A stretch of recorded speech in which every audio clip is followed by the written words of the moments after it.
everybody. We're going to be doing a top end on my 2023 KTM 125. This is the second top end for the bike. Roughly 100 hours on it now. And I'm going to pop in another VHM piston, just like I did the first time.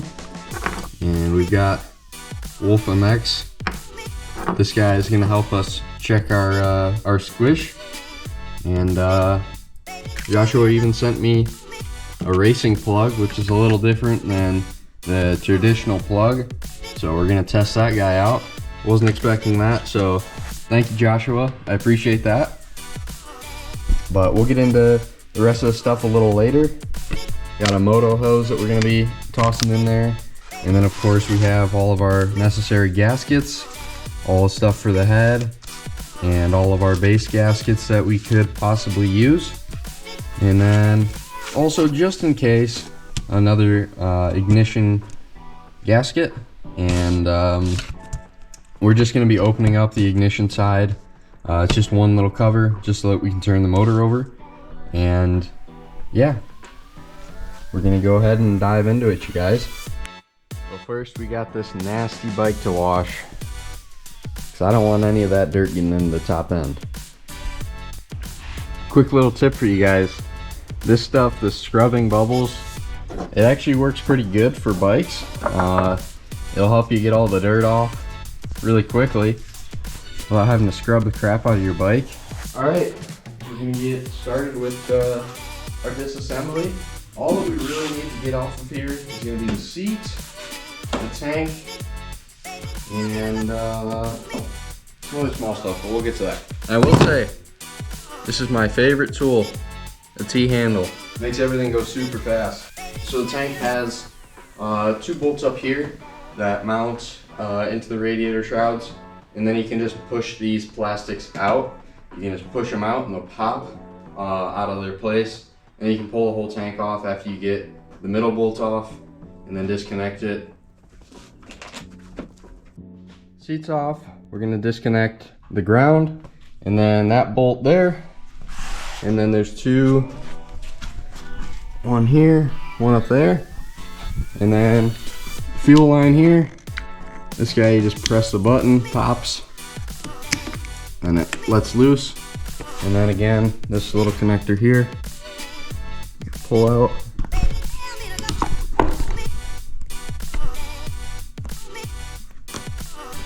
Should pop right out. Don't fight me. Like that. There we go. Show you, just like that. Pop out. Radiators pop forward a little bit. And we'll pull the tank off. And then these guys you kind of gotta pull out. They're tucked in there pretty good. Pull this guy. Yep. And then we'll go ahead and take off our pipe. Just 2 bolts and then 3.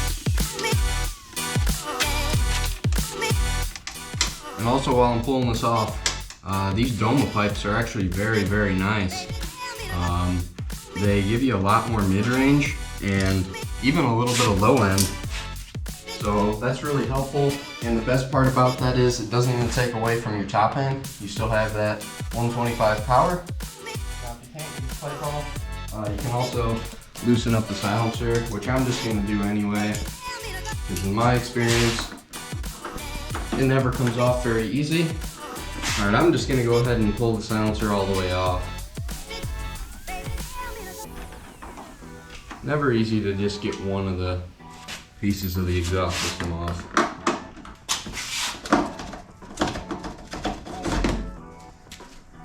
Again, that Doma goodness. And then this guy should come. Yep. And now's the fun part. I'm going to drain the coolant. Something like a milk jug always works good for me. And you can always tell which one's the coolant. It's really nice on this bike. It just has a little arrow that says coolant. So you know which one you pop off and all your coolant comes out. It's nice to have a buddy to do this.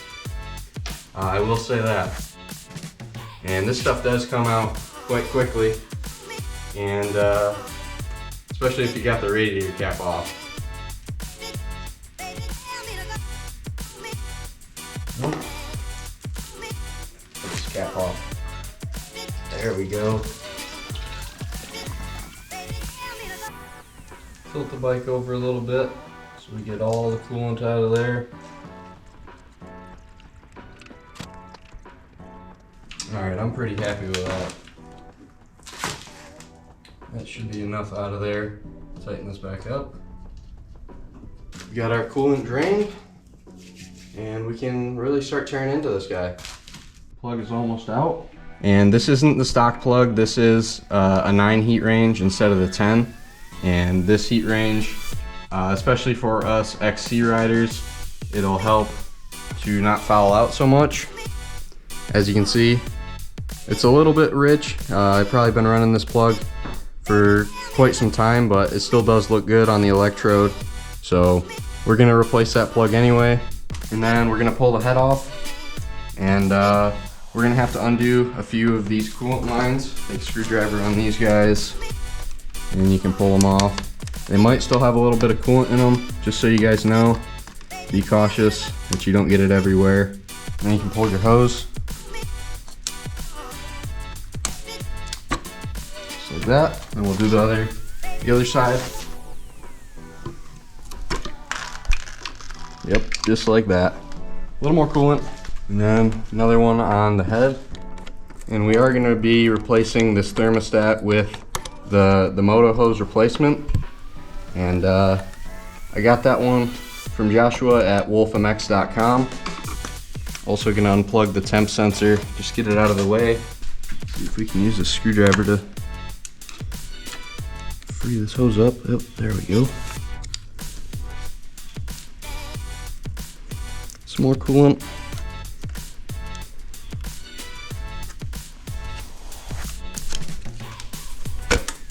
There we go. We'll pull it off the thermostat as well. And then we are ready to pull the head. Alright you guys, now we can pop the head off after we got all these bolts out. And this head is 2-piece, so there's your insert. That's just the head. And then this guy, usually a little in there, but if you're real gentle with a screwdriver, you can pop it off. You know, don't go crazy, you don't want to gouge anything. And that looks pretty good. A nice golden brown burn, maybe a little black. It might be just a tad rich for my riding. And then we can pull this seal off. We're gonna replace all of these seals. And then we have a connector in here that we're gonna have to disconnect, and we're gonna have to pull this cover. So take the zip ties off.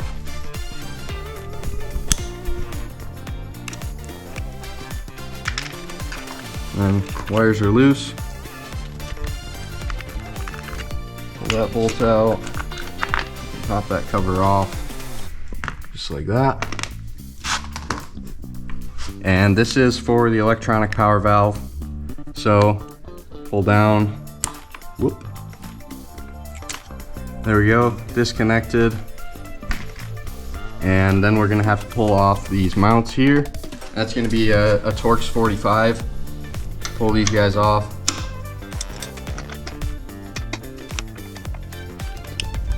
And just put these on the side.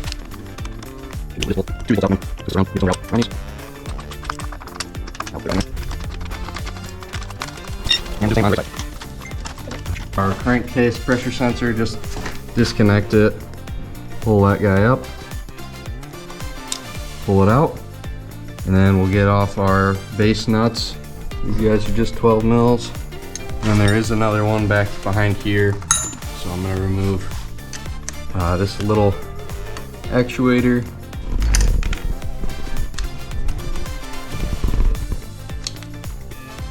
There we go.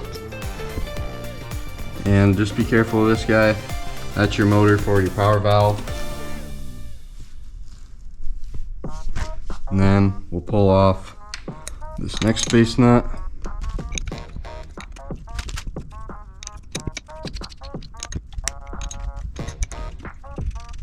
And there we go. Now we can pull off our cylinder. All right, now we can pull a cylinder off. Just rock it back and forth a little bit.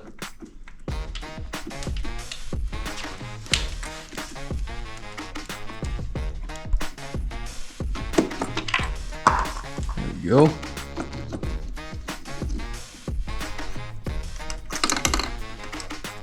And if you're having trouble getting that off, you might want to turn the motor over. And there's our cylinder. Still looks pretty good. Dripping coolant everywhere. But you can still see plenty of cross hatching in there. That's good. A little bit of scoring here. Can't really feel it with my fingernail, so that's good.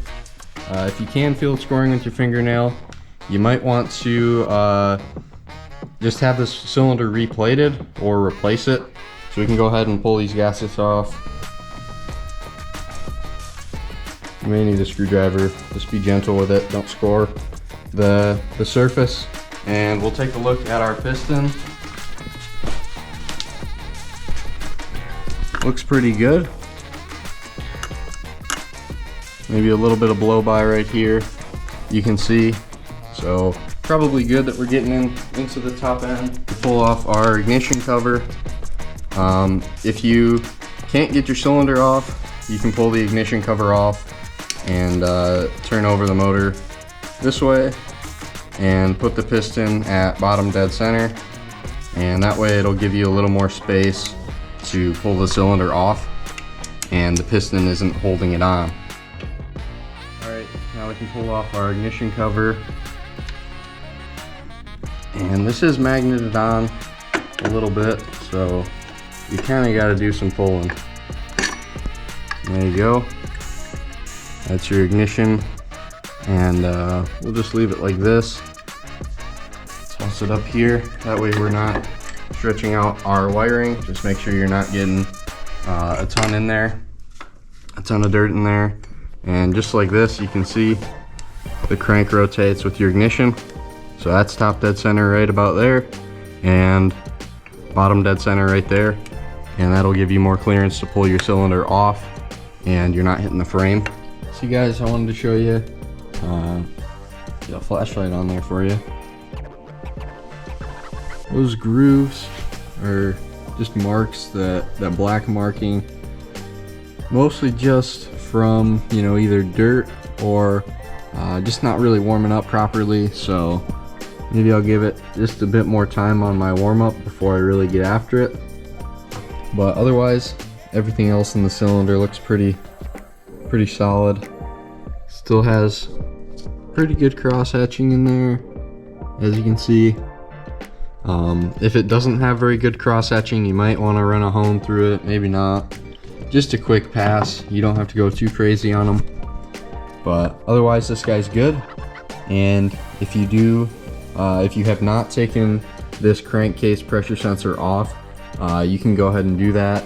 Clean it up, seal it off, just as I did.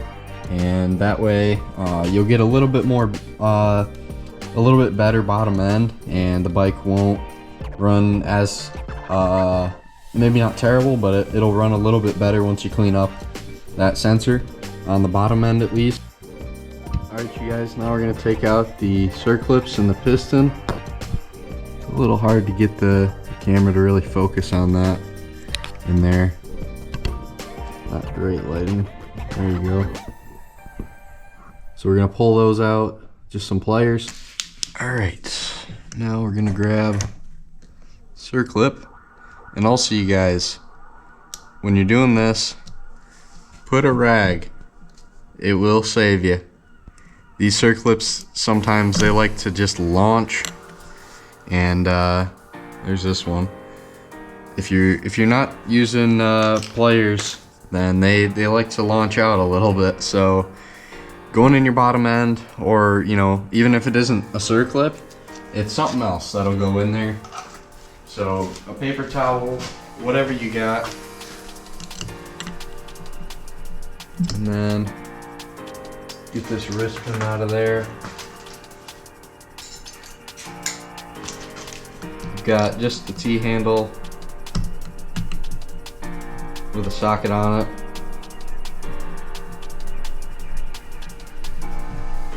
These guys are always kind of a pain to get out after sitting in the bike for a little time. There we go.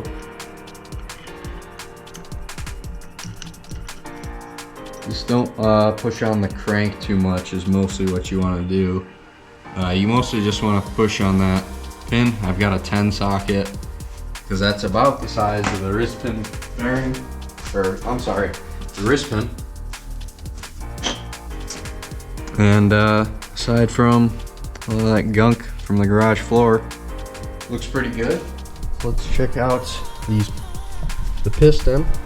So piston doesn't look too bad. A little bit of blow by, but nothing too bad. On top looks pretty good. No detonation. It's not looking like. Just a little bit on top of some carbon. If you do have a lot of speckles along the edge here, that's detonation, and you're either running too lean or you're not running a high enough octane, and the fuel is igniting before it should be, before the spark gets it to ignite. Wrist pin bearing, not bad. Well, wrist pin, I'm sorry, I keep saying wrist pin bearing. We'll get to the wrist pin bearing here now. Slides right out, as it should. Good.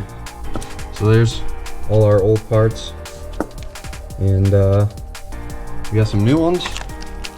New wrist pin bearing. New, again, VHM piston. And you can get these guys from wolfmx.com. That's Joshua's website. Super nice guy, super helpful. Helped me out on my first rebuild a lot. And there's your wrist pin and the circlips. So we'll get that back on there. And while you've got everything taken apart, we'll pull this out of here real quick. Check the side to side. If it's a ton, that's bad, but if you've got up and down play, it's kind of hard to isolate it from the side to side, but nothing up and down for me. Just a very slight amount side to side.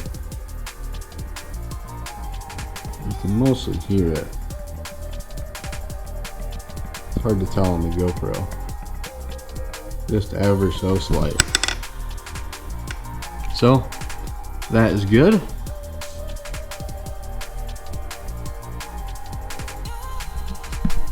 Inspect our crank a little bit.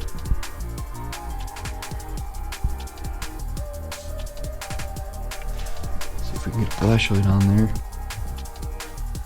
So with these gaskets, I did peel this a little bit up, which came off pretty well. But it's also nice to have a razor blade. And especially on your first top end on these bikes, having the razor blade is really helpful, because on the first top end, typically, it's a little bit more difficult to pull this gasket off, and some of it sticks to the actual case. So here we go. We'll try and pull as much of this off of here.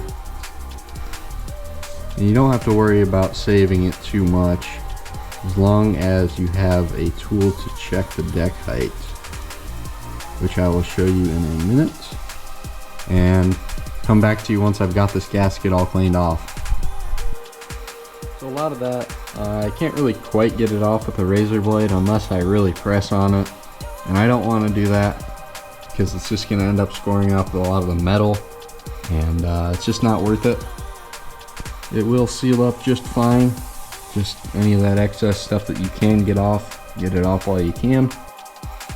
So these NGK plugs, this one is the plug.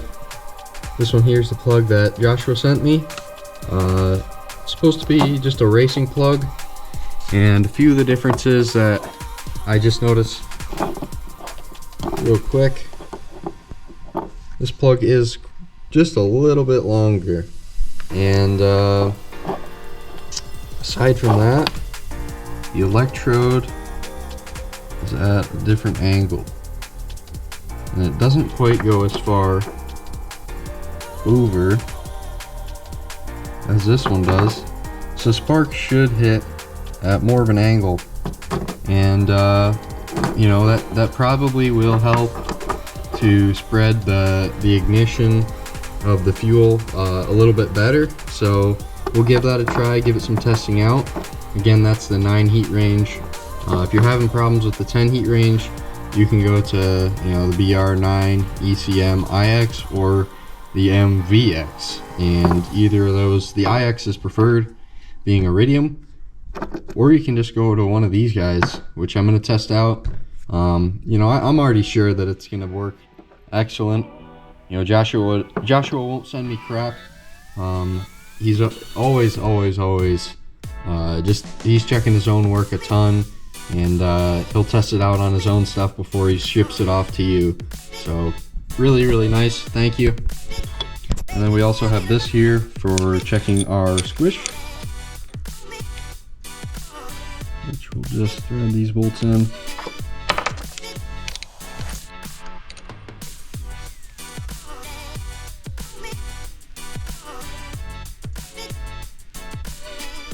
And on these head bolts, if you've got compressed air, it's really nice. You can clean them out, because sometimes some water will get in there, that kind of thing. You don't want that. It'll mess with your torque numbers and such. So we're also going to pull out this thermostat, and should go all the way up to here.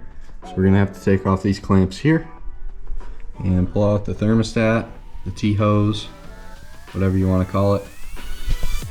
So it came right out with a 30 socket on there, and you can't quite tell, but thermostat's in there, and that will control the flow of your coolant. So you know, if these go bad and you end up just getting no coolant flow, your bike can overheat, that kind of thing, and it overall just keeps the bike a little cooler. And just like that, it looks like we found our problem. This little O-ring here is probably where it was slowly leaking out of. So that would explain my little slow leak out of the T-hose. And then we're gonna get this moto hose on there. So for this moto hose, T-hose, we're gonna just pull these radiators off, and it should just be these 2 bolts on both sides, and then the hoses on the top to connect the 2 of them. So there we go, radiators are off on both sides. Ended up having to take that hose off, and we're just gonna push this on through there. It's just a rubber piece, so you should be able to just compress it and mash it on in there.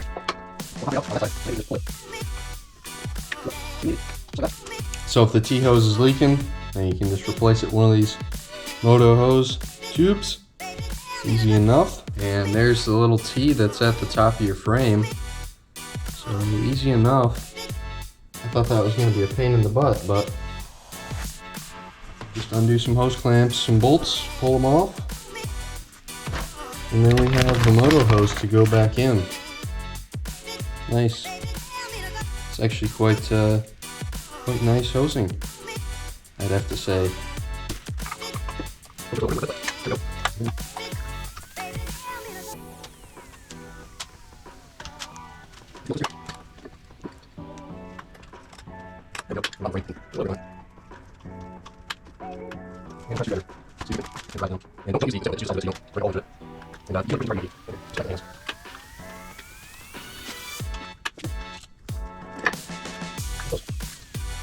And then we can eliminate the leaky thermostat and get some more cooling performance out of the whole system. There, pops into place. Sweet. And there we go. Moto hose, T-hose is in. Comes down to the bottom of the frame.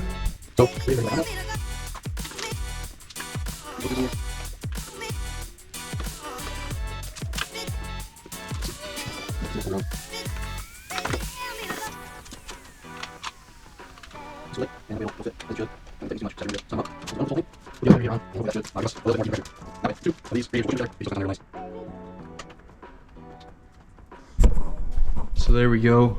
I'm not sure that those hoses are quite where they should be, but we'll worry about that in a minute. And I think we'll get all the rest of these hoses tightened back up. So if we're getting this piston ready, really small marking you can see there. It's an N, and of course these guys are going to be facing the intake side. And the N should be right next to that ring gap there where it ends. And you can check these. I'm not really too worried about it. The VHM stuff is really nice, pretty plug and play, and cylinders being, you know, Nicosil coated. Not really too worried about it being, you know, out of spec or anything like that. So we'll go ahead and get some 2-stroke oil and pop these guys on there. Alright you guys, I run Motorex. You can run whatever 2-stroke you'd like. And really for that, I'm just going to fill this cap up here. You really don't need a whole lot of oil. And just dip my finger in there. And that way I can get these rings greased up. Help them have a little shimmy room. And then when you're putting these guys on, I like to start just one end, and you can kind of just press it all the way around and just push it out. You don't want to go for like both ends at the time. Sorry, at a time. It will just end up, you snap the ring. And especially on this bottom one, you're going to want to be patient.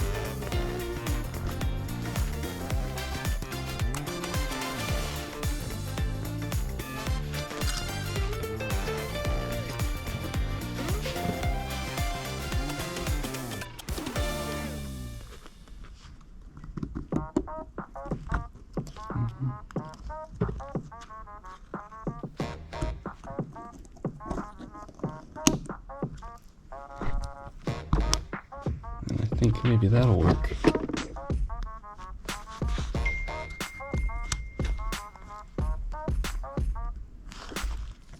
Gotta separate those with my fingers. There we go. Now we got bottom ring in, and that'll close up right there on that pin. And our top ring already oiled up.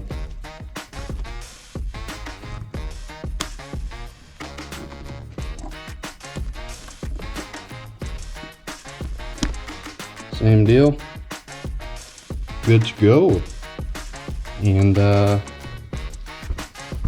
course we're gonna have to pull out the wrist pin. It should just slide right out. And our circlips are in there too. I'm not gonna worry too much about the rings right now. We still gotta put it in the bike and get these circlips in there. So there we go, guys. Rings are on, and this piston we're just gonna coat with just a tad of oil. You really don't have to go crazy. I mean, of course not on the top, really. Not sure why I'm putting the oil on the top.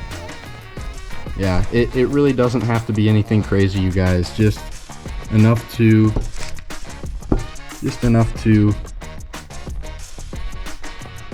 help it on the initial startup.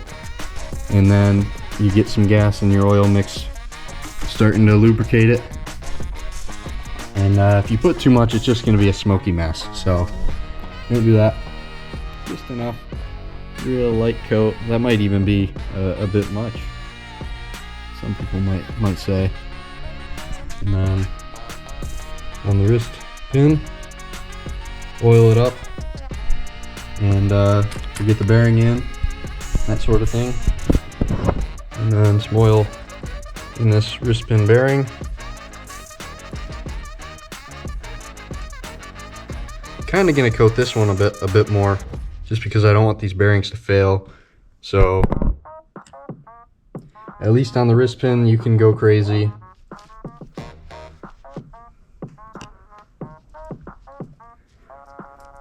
Get a lot of oil in there. You don't want this guy to fail.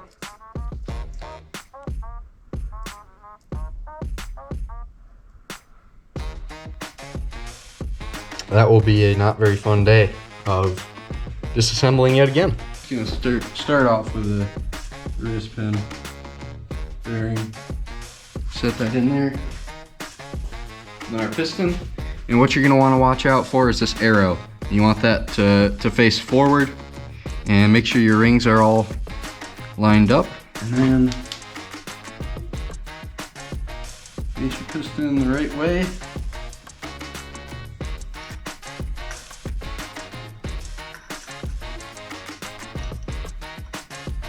Push this guy in there.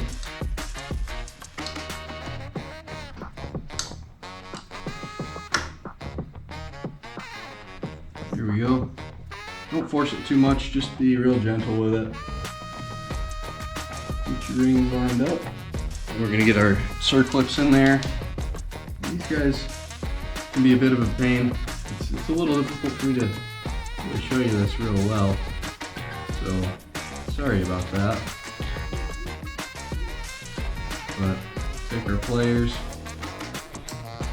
Try not to gouge our piston up too bad.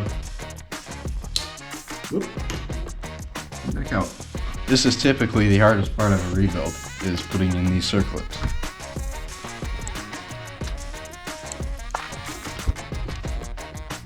There. And we'll check on our manual what the correct orientation for that is. So you're gonna need a repair manual for this. And for this top end job, it's nice to have the repair manual. Not super necessary. It's not like it's gonna be the end of the world if you know exactly what you're doing, but clearly I don't. So as you can see, these the wrist pins here, or I'm sorry, the circlips, you're gonna want either facing, you know, one of them's facing this way, one of them's facing that way, and you don't want them to be facing, you know, the open side facing one of these ways. So we're gonna go ahead and make sure that we've got them set either, you know, open end up or open end down. And show you this little trick device. And that's gonna help you with the proper deck height to make sure that your head is not, to make sure that your piston is not traveling too high in the cylinder or hitting the head, something like that. And it'll give you the proper squish. So we're gonna put some two-stroke oil in there, tighten these guys down, and we'll come back to you putting the cylinder back on. So on my last top end, I ended up using a 40 and a 25. Oh, and at the end, that 40, that helps you determine the size of them. So this one's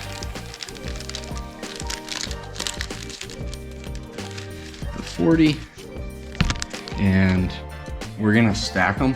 A lot of you are probably gonna be like, you don't stack gaskets. KTM does it stock, so you're all good to stack them, don't worry. And then we've got this 25.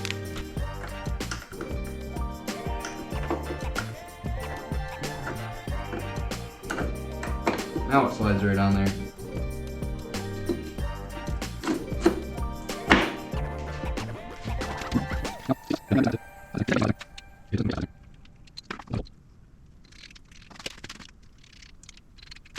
Go ahead and tighten these down, and you don't really, tightening is maybe not the right word, just snug them down. So our feeler gauges, just try a 0.5 first, so that one's actually not bent up like crazy, but even this 0.4 thousandth, it will not go through there very easy. So we're gonna need some bigger gaskets. Okay, this one might be our ticket.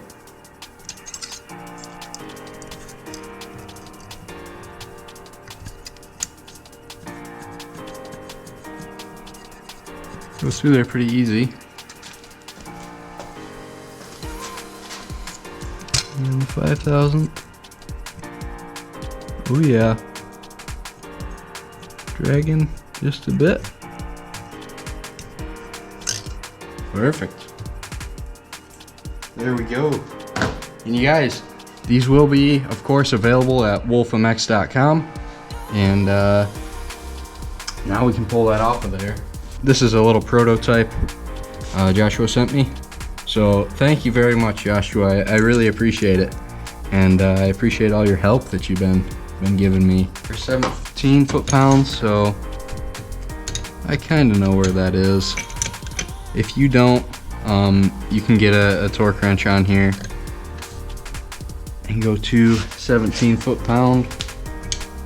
If you have the tools to do it. If not, it's not like it's the end of the world if it's not exactly 17 foot-pounds.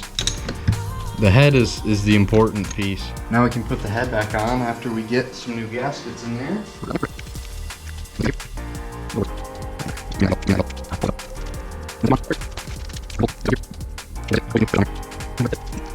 And nice little arrow on the front so that we know it's the front. And on all these bolts, you're gonna want new crush washers. Now the head is a little more important to torque down. Start our star pattern here. Here's 1, 2, 3,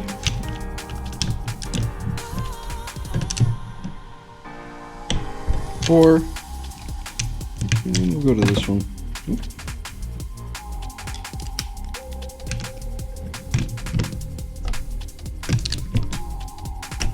5, 6, and then again we'll do same pattern. Double check them. We can put our plug back in there. I'm gonna have to gap mine, that new racing plug. So thanks a lot to you, Joshua. I really do appreciate you sending me a nice plug. This guy, we'll give it a test, see how it does. Again, you guys, you don't have to go crazy on these plugs. You just want them to be snug. And that should be snug enough there. All right, we're back after work, and one thing I wanted to check over here, just to make sure this guy rolls over real smooth. Put this hose back onto the head. Should be pretty good. And we can plug in our temp sensor. We can put our power valve, the electric motor back in here. There we go. Right back in there. Like nothing happened.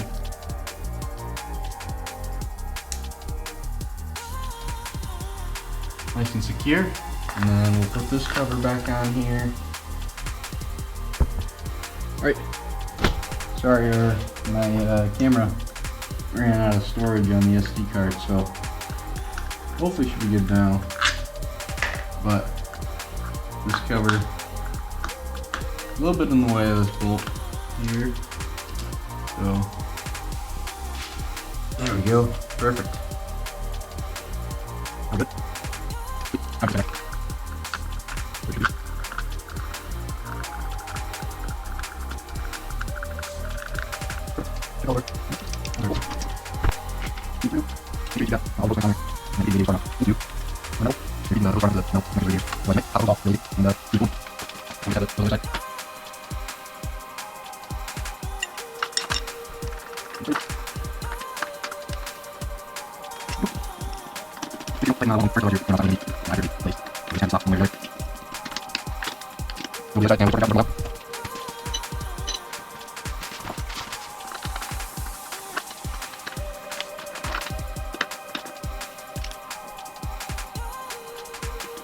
Alright, we are looking for 18.4. I'm going to say 0.5 is close enough. And we can tighten these guys down.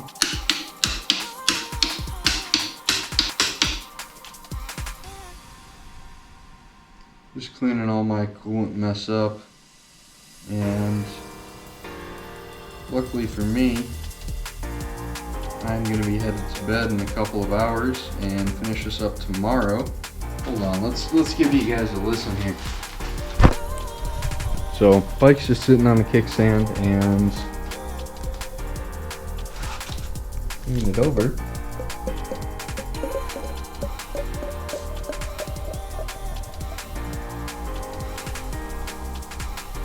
You can hear just how much air is still in that system.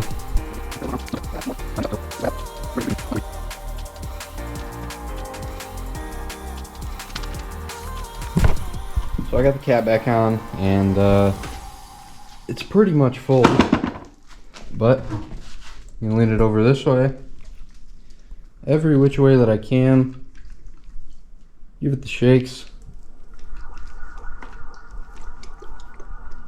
Sounds like we got some free space in there now. So I'm gonna just keep moving the bike around, getting all the air bubbles to the top.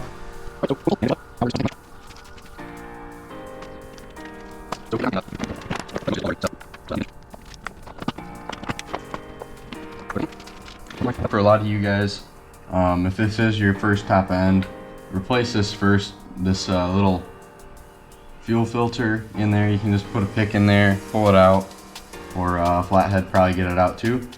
And yeah, I just replaced mine not long ago, so I'm not gonna go ahead and do that.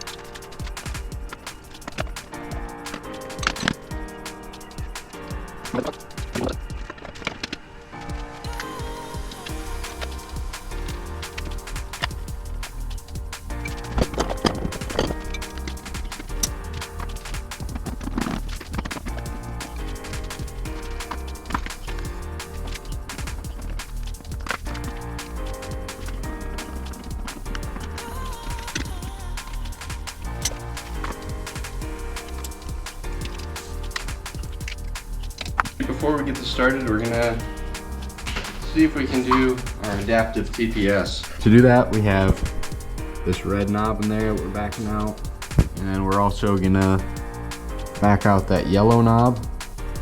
And with this yellow knob in here, the cold start, you can count how many clicks you have before it's all the way out, and then you can set it right back to where it was, and that way you've got the same cold start idle speed. And then we'll pull these 4mm Allen bolts off of the throttle body, and this cover comes right off. And in here what we have is the throttle position sensor with the TPS tool. Go ahead and power it on. If you have the full system, this is really nice. Even though it's a little expensive, about 150 bucks, it is pretty worth it in my opinion, because you don't have to mess with supplying power. So unhook the cable going into the TPS, plug in TPS tool, and we got 0.4006. So that's pretty much right on the money. And you know, if you can get it exactly 0.4000, you know, that 6,000th of a volt is really not worth it to me to get perfect. So, you know, that's pretty good to me. And then we can go ahead and unplug this. And if you do need to adjust it, just these screws here, the Torx, you can unscrew them and then twist your TPS sensor back and forth until you get to 0.4000. Now we're gonna go ahead and plug in wake up connector, plug it on in, and unplug it. And then plug it in once more. And then 1, 2, 3.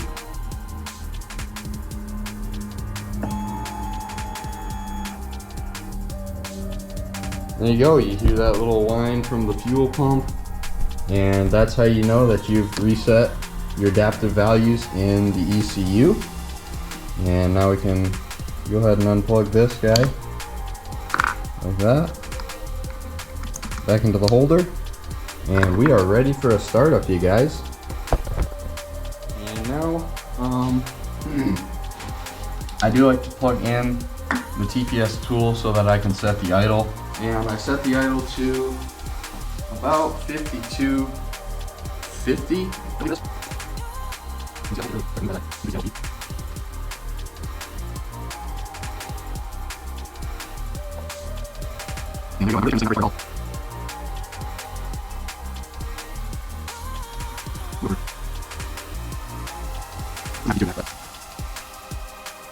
Here we are, back together.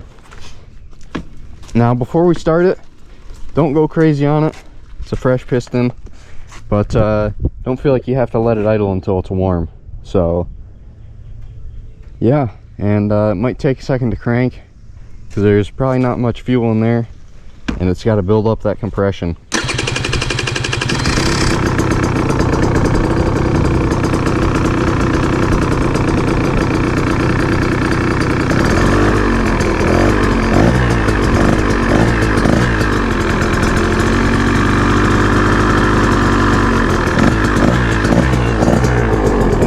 Be a bit smoky, being that you just oiled up the piston and everything.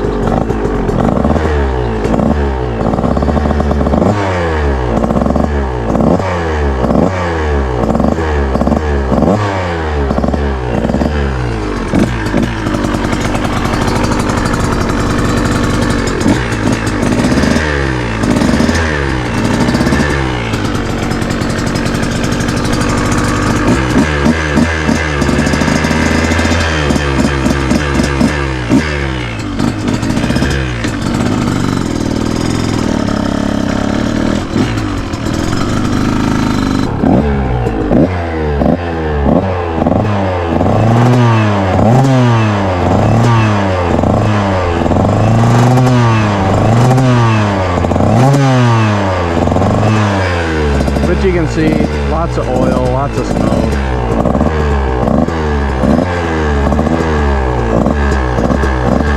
Keep the revs pretty low, just enough not to foul the plug.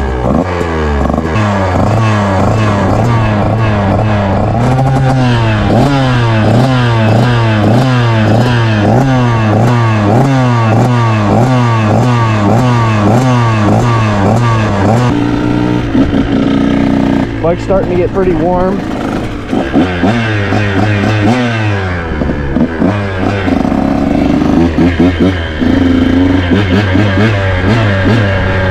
Oh yeah, she's warm.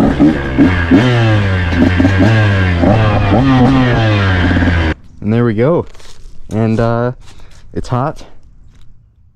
You know, the radiators are hot to the touch. I feel like you're slightly burning yourself. And you can let your bike cool off. All right, heat cycle number 2. Bike is cold again. Can't feel any heat. So start her up, warm it up, and on this heat cycle we can go for a little higher revs. Still kind of trying to just let it break in. And you just want everything to heat up together and expand with each other. That way your rings don't dig into the cylinder and your piston doesn't dig into the cylinder, that kind of thing.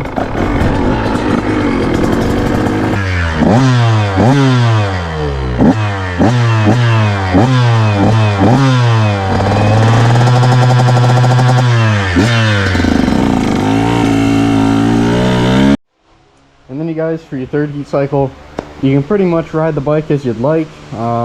Obviously don't go crazy on it, hold it wide open, nothing like that. Just get it up nice and warm, just like I did there. Should be about the same as the second heat cycle, but it's a little more bedded in. And after your third heat cycle, you're pretty much good to go. Just like that, you guys, we're all set and ready for more hours of riding. So thanks a lot, you guys, for watching. If you have anything to add or any questions you've got, go ahead and leave them in the comments. I'm happy to answer them. And one last thing, thanks again from Wolf MX. I appreciate all of your help keeping this bike running as good as it can, and all the little tips and tricks for, you know, setting the TPS and getting this bike running just as it should. Starts up quick and it rides as it should, just like that.